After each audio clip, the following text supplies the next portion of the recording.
안녕하세요. 김성길 목사와 함께하는 GTS 말씀 묵상 시간입니다. 오늘도 묵상과 함께 좋은 하루, 행복한 하루 되시기 바랍니다. 오늘은 세 번째 주간의 둘째 날 묵상입니다. 중요한 거 찾기죠. 먼저 본문에서 중요한 거 찾아보고요.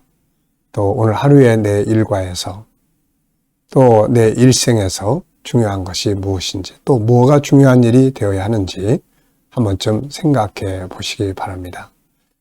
우리 아이들은 공부하는 데서, 또 독서에서, 내가 공부하는 그 내용에서 여기서 가장 중요한 게 뭘까?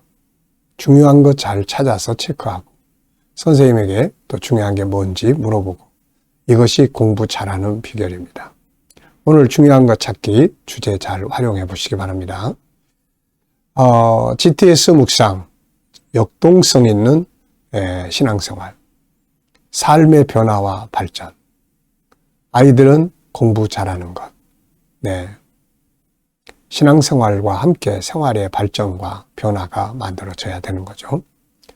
자, 그걸 위해서 5-7+2의 프로그램이 들어있습니다. 5는 그림 분석, 7은 7가지 주제, 그리고 2는 질문 만들기와 영감 얻기입니다. GTS 묵상은 두 가지로 되어 있습니다.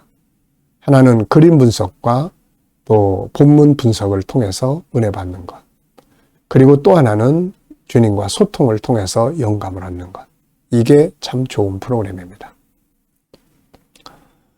어떤 상황을 만났을 때 주님 어떻게 할까요? 그리고 주님이 주시는 영감을 가지고 행동을 하면 굉장히 좋은 효과들을 만들어낼 수가 있습니다. 자, 오늘도 은혜 많이 받으시고요. 좋은 하루 되십시오. 자, 그러면 오늘 그림 분석부터 해보겠습니다. 차가 한 잔 놓여 있고 말씀이 펼쳐져 있고 향기 나는 꽃이 있습니다. 저는 이제 이 그림을 보면서 참 많은 생각이 들었어요. 그래서 제목은 이렇게 정했습니다. 말씀, 그리고 차 한 잔, 그리고 향기 나는 꽃. 말씀, 그리고 차 한 잔, 그리고 향기로운 꽃. 이 제목 자체가 아주 참 영화 같은 제목입니다. 그리고 의미는 말씀이 있고 차가 있고 향기로운 꽃이 있다. 항상 이렇게 살고 싶다. 나는 그렇게 살 것이다. 그리고 말씀, 차는 여유로움, 향기로운 삶, 이렇게 적어봤습니다. 멋지지 않습니까? 자, 두 번째는 분석입니다. 눈에 보이는 것과 보이지 않는 것. 눈에 보이는 것은 말씀, 성경 말씀이 펼쳐져 있고 차 한 잔이 놓여 있습니다. 그리고 꽃이 있고 이것들이 놓여 있는 책상이 있습니다. 바닥, 책상에 놓여 있겠죠. 자, 보이지 않는 부분에는 은혜, 사명, 여유로움, 행복, 향기, 나눔, 베품, 이런 걸 좀 쭉 적어봤어요. 이 속에는 그런 것들이 다 들어있는 것 같아요. 은혜가 들어있고, 뭔가 사명이 들어있고, 여유로움이 있고, 행복이 있고, 또 향기가 나고, 그리고 뭔가 이렇게 나눔이 있고, 베푸는 것이 들어있고, 이 속에 하여튼 이런 것들이 많이 들어있는 것 같아요. 이렇게. 자, 세 번째는 그림에서 가장 중요한 것은 뭔가요? 저는 말씀, 차, 꽃의 삶, 이렇게 적었어요. 향기 나는 꽃의 삶. 말씀, 차. 굉장히 행복한 어떤 시간이에요. 말씀이 있고, 여기서 영감을 얻고, 감동을 얻고, 차 한 잔, 그리고 그 속에는 여유로움이 들어있고, 그 속에 인생이 담겨져 있고, 향기로운 꽃, 내 말과 내 행동이 향기를 풍길 수 있는 그런 삶. 우리 모두 다 이렇게 사시기 바랍니다. 자, 연상법 훈련입니다. 자, 우선 그림, 말씀이 펼쳐져 있고요. 차 한 잔이 놓여 있고 향기로운 꽃이 놓여 있습니다. 자, 이 그림과 관계된 말씀들을 한번 생각해 보시죠. 저는 시편 1편, 복 있는 사람, 주야로 말씀 묵상하는 거죠. 향기 그러면 고린도서 2장 15절, 그리스도의 향기. 네. 그리고 계시록 7장 15절 17절. 저는 이런 거 보면은 항상 그 마지막은 생명수 강가에서 주님과 함께 나누는 그 장면을 생각하게 됩니다. 마태복음 26장 29절에 예수님께서 아버지의 나라에서 우리 새 것으로 마시자, 이 약속을 주셨잖아요. 이 땅에서의 행복한 삶도 살고 마침내 천국에서 생명수 강가에서 주님과 함께 하늘의 것으로 나눌 수 있는 그 행복한 꿈이 있죠. 제 인생 속에서도 한번 쭉 생각을 해보게 돼요. 말씀, 차 한 잔, 그리고 향기로운 꽃. 내 인생을 어떻게 살았는지, 어느 상황에서 이런 모습을 살고 있는지, 앞으로 미래의 비전은 이런 모습으로 꼭 살아가야 되겠다. 네. 자, 우리 아이들은 또 이 그림을 보면서 수학도 한번 생각해 보죠. 우선 컵을 보면 원이 생각나고, 더하기, 이 세 개가 더해지면서 뭔가 행복을 만들어내고, 또 사각형, 또 말씀이 이 안에 들어있는 말씀, 이게 다 규칙이잖아요. 이렇게 항상 잘 찾아보면은 친해집니다. 내가 어려워하는 부분이 있을수록 그 어려운 부분을 응용하는 현장에서 어떻게 적용되고 있는지를 찾아보면은 어려운 것들을 잘 풀어갈 수가 있게 되죠. 자, 상상력 키우기입니다. 이 그림 가운데 두고요. 이 그림을 그리면 앞에는 어떤 그림을 그리면 좋을까요? 저는 앞에는 땀을 뻘뻘 흘리면서 씨를 뿌리는 한 사람의 모습을 그려볼 것 같습니다. 땀을 뻘뻘 흘리면서 씨를 뿌리는 한 사람의 모습. 저의 모습일 수도 있고 여러분의 모습일 수도 있고요. 그 씨 뿌림의 수고가 이렇게 여유로운 아름답고 향기로운 삶을 시간을 가져오게 되는 것 같아요. 자, 다음 그림을 그리면은 저는 두 개의 그림을 생각을 해봤습니다. 하나는 미래의 비전이 이루어지는 미래의 비전 속에 이 삶을 꼭 집어넣고 싶고요.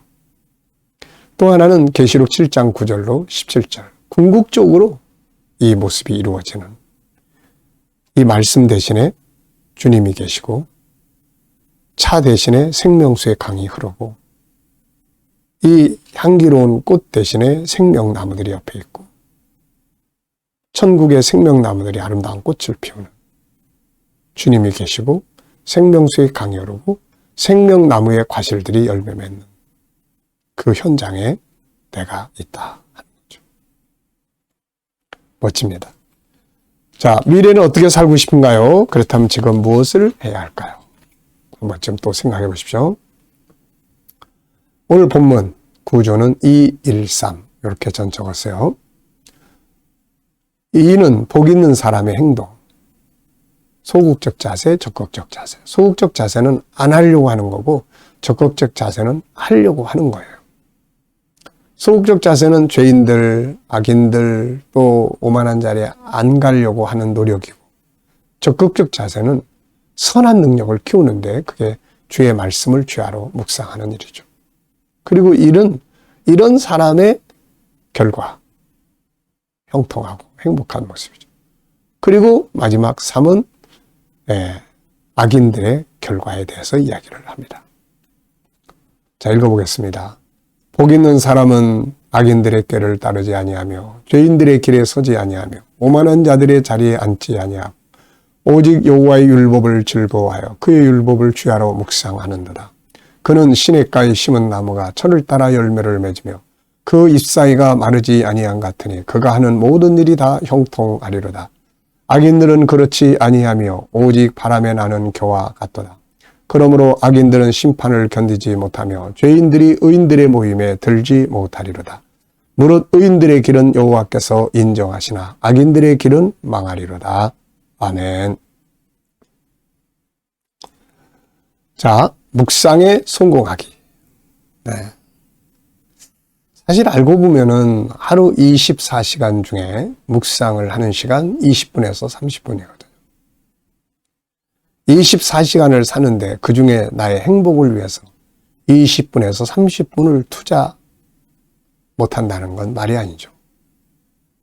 이 훈련만 쭉 하면 아침에 출근하기 전에 조금 일찍 일어나서 차를 한 잔 옆에 놓으시든지 아니면 그리고 이 묵상책 다 펼쳐놓고 묵상하고 영감을 얻고 밖으로 딱 나가면 준비된 모습으로 나가는 거거든요. 아니면 또 아침이 바쁘면 저녁에 돌아와서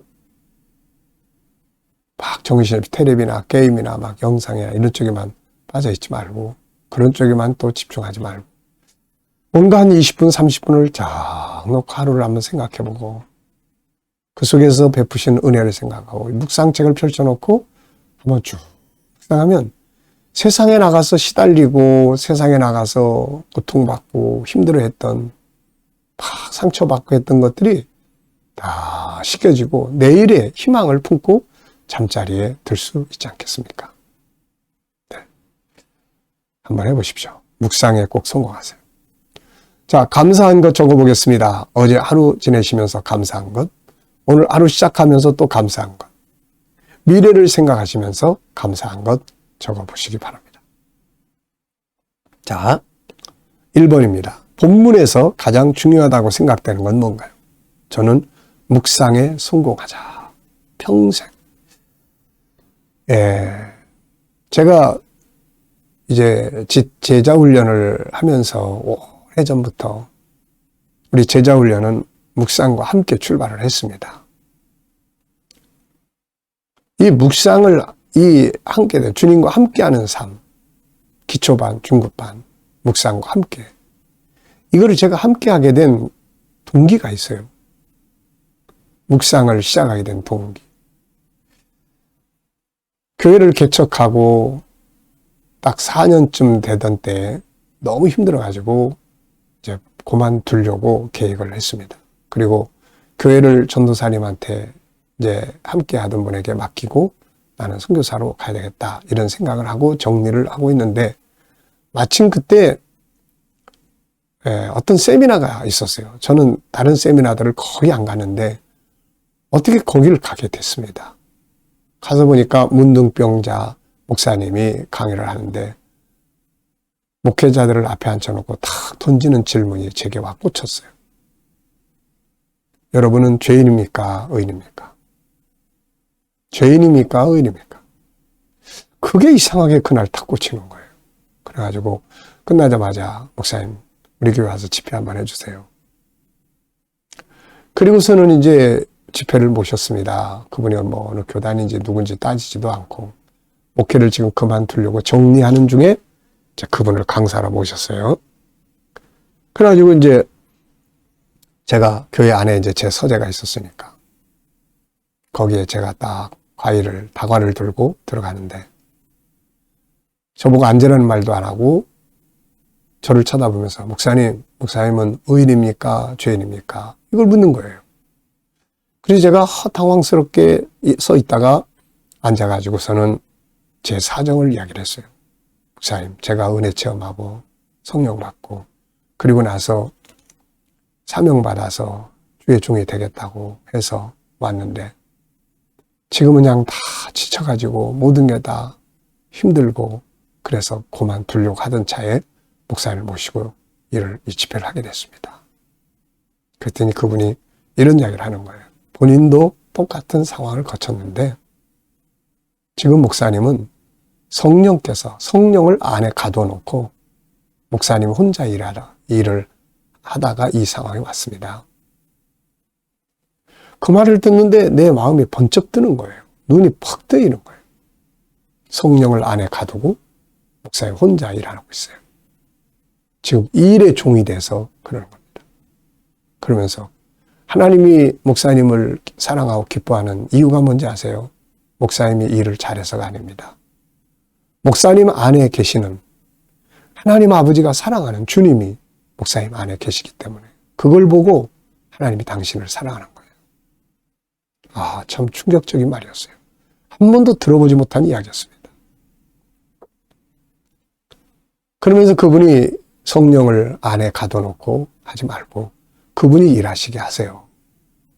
그분이 일하시게 하세요. 골로새서 1장 29절에 보면 사도 바울이 나도 내 속에서 역사하시는 이 역사를 따라 힘을 다해 수고한. 그분이 일을 하시는 거예요. 그분이. 그래서 그때 제가 참 이제 은혜를 강하게 받았죠. 그리고 나서 무슨 생각이 들었냐면 그래.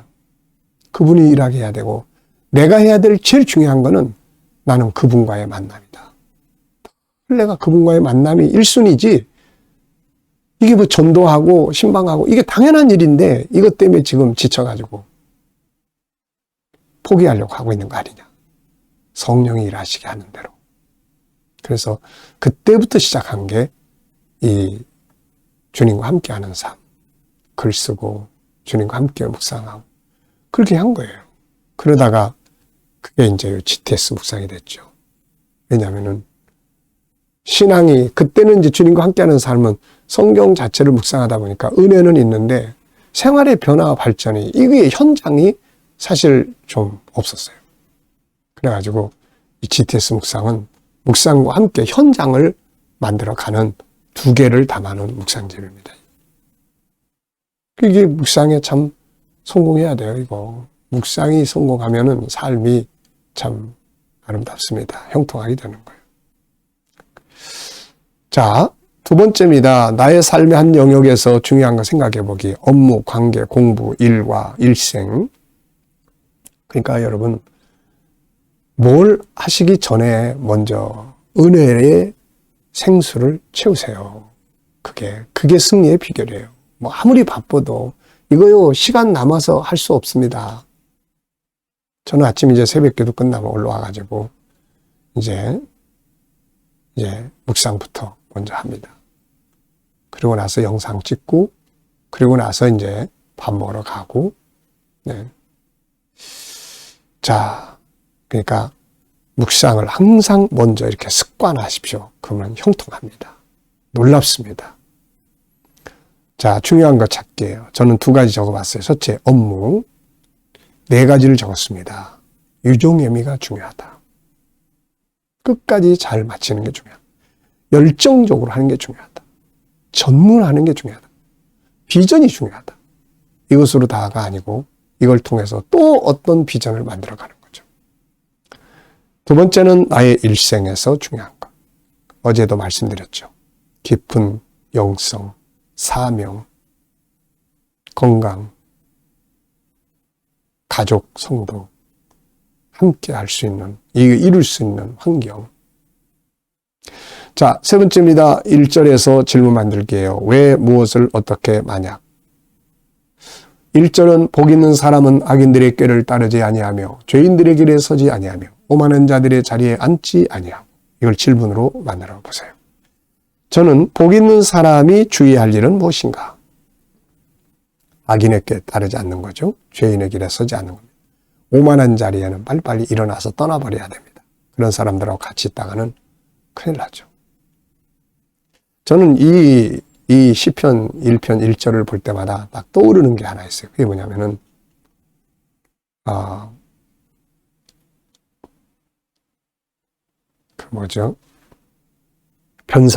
변사또 이야기. 춘향전 변사또. 이도령 이야기. 이도령이 암행어사가 돼가지고 춘향이를 구하러 가지 않습니까? 근데 그때가 변사또 생일이에요. 그 사람들이 다 모여가지고 잔치를 합니다. 그런데 이 이두령이 그 자리에 한 자리에 딱 올라가서 이제 잔치상을 같이 나누고 있죠. 그러다가 시를 하나 쓰게 됩니다. 근데 그 시를 쫙 쓰게 됐는데 사람들이 그 시를 보더니 어떤 사람들이 거기 앉아 있다가 주섬주섬 옷을 걸치고 다 나가는 거예요. 그 시의 내용을 보고. 아마 경고의 어떤 메시지가 아니었나 싶어요. 그 장면이 항상 생각합니다. 오만한 자리, 죄인의 자리에 있다가 그 자리에 있으면 소돔성에 같이 있는 것과 같은 거니까 떠나야죠. 두 번째, 나의 인간관계에 대해 질문 만들기. 자, 인간관계 잘하기 위해서 뭘 하면 좋을까요? 저는 일단 내 마음의 안정감을 늘 갖는 게 중요하다. 그리고 그 사람 구원하겠다는 목표. 그리고 소통의 능력. 그리고 조금 손해보는 삶. 이런 것들이 사람과의 관계를 잘 가질 수가 있게 되는 거죠. 여러분들도 여러분의 인간관계에 대해 한번 질문해 보시기 바랍니다. 자, 이제 묵상 중에 묵상 하겠습니다. 자, 눈을 감으시고요. 본문 한번 쭉 생각해 보시고 7가지 주제 또 떠올려 보시고 그리고 오늘 나의 삶의 현장, 미래 비전 또 쭉 떠올려 보시고요. 주님이라면 어떻게 하시겠습니까? 주여, 내가 사용할 말씀은 뭔가요? 7가지 주제 중에 어떤 주제를 사용하면 좋을까요? 쭉 생각하고 주님께 묻고 기다려보면 말씀이 생각나고 지혜가 떠오르고 감동이 오고 그게 영감이에요. 이거 가지고 오늘도 승리하시기 바랍니다. 기도하고 마치겠습니다. 주님 감사합니다. 오늘도 묵상으로 하루 시작합니다. 일평생의 묵상에 익숙해지게 하시고 묵상이 잘 습관화되게 해 주옵소서. 우리 자녀들, 친척들, 동료들, 믿지 않는 자들 다 주께 돌아와 구원받게 하여 주시고 오늘도 우리 자녀들과 성도들, 저들의 일터, 직장과 사업장이 형통케 하시며 새로운 일터를 구하는 자들에게 좋은 일터들이 예비되게 하여 주시고 오늘로 치료받는 교우들에게 치유의 능력이 함께 해주시며 문제를 안고 기도하는 성도들 합력하여 선을 이루게 하여 주옵소서. 오늘도 이 대한민국을 복주시고 선교하는 나라, 거룩한 나라가 되게 하여 주시며 지도자들에게 지혜 주셔서 나라를 바르게 이끌어가게 하시고 오늘로 세계 곳곳에서 복음을 위해 수고하는 선교사님들과 사역자들에게 은혜 베풀어 주시고 저들의 수고로 택한 백성들이 다 주께 돌아오게 하여 주옵소서. 주여, 우리 KDM 국제훈련을 사용하셔서 세계 선교, 천국 복음 더 열심히 잘 전할 수 있도록 사용해 주시고 더 발전하게 하여 주시며 GTS 묵상이 많은 사람들에게 함께 공유되고 다음 세대에 양육하는 데 귀하게 사용되게 하여 주시옵소서. GTS 하는 우리 아이들, 세상 아이들보다 더 뛰어나게 믿음과 또 학업의 능력을 갖출 수 있도록 또 영감이 풍성케 하여 주옵소서. 감사하며 예수님의 이름으로 기도하옵나이다. 아멘.